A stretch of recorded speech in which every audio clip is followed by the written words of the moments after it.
ভারতের chicken neck নামে পরিচিত শিলিগুড়ি করিডোর নিয়ে উদ্বেগ প্রকাশ করেছেন দেশটির প্রধানমন্ত্রী নরেন্দ্র মোদী। শিলিগুড়িতে নির্বাচনী প্রচারণায় গিয়ে তিনি দাবি করেন, এই গুরুত্বপূর্ণ করিডোরকে আলাদা করার মাধ্যমে সেভেন সিস্টার্সকে স্বাধীন করার চেষ্টা করছে কিছু টুকরো টুকরো গ্যাং, যার পেছনে পশ্চিমবঙ্গ সরকারের তোষণের রাজনীতি কাজ করছে।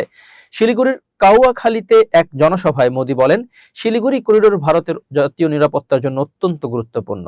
তার অভিযোগ, ভোট ব্যাংক রাজনীতির কারণে পশ্চিমবঙ্গ সরকার এ বিষয়ে নরম অবস্থান নিয়েছে। তিনি আরো বলেন, গোটা দেশ একটি টুকরো টুকরো গ্যাং সক্রিয় রয়েছে। এই গ্যাং শিলিগুড়ি করিডোরকে দেশ থেকে বিচ্ছিন্ন করার হুমকি দিচ্ছে।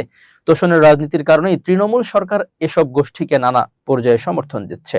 মোদী দাবি করেন, রাজ্য সরকারের সাম্প্রতিক বাজেটে মাদ্রাসা উন্নয়নে প্রায় ৬,০০০ কোটি রুপি বরাদ্দ দেওয়া হয়েছে, কিন্তু উত্তরবঙ্গের উন্নয়নে যথেষ্ট অর্থ রাখা হয়নি। এদিকে মোদীর বক্তব্যের পাল্টা জবাবে পশ্চিমবঙ্গের মুখ্যমন্ত্রী মমতা ব্যানার্জি বিজেপিকে তীব্র সমালোচনা করে বলেন, যারা বাংলা বিরোধী তাদের একটি ভোটও দেওয়া উচিত নয়। তিনি অভিযোগ করেন, বিজেপির বাংলায় এসে ভোট চাওয়ার কোনো নৈতিক অধিকার নেই। মমতা আরো বলেন, ২০২৪ সালের লোকসভা নির্বাচনের ভোটার তালিকায় ভোট করে নরেন্দ্র মোদী প্রধানমন্ত্রী হয়েছেন, তাই আগে তার পদত্যাগ করা উচিত।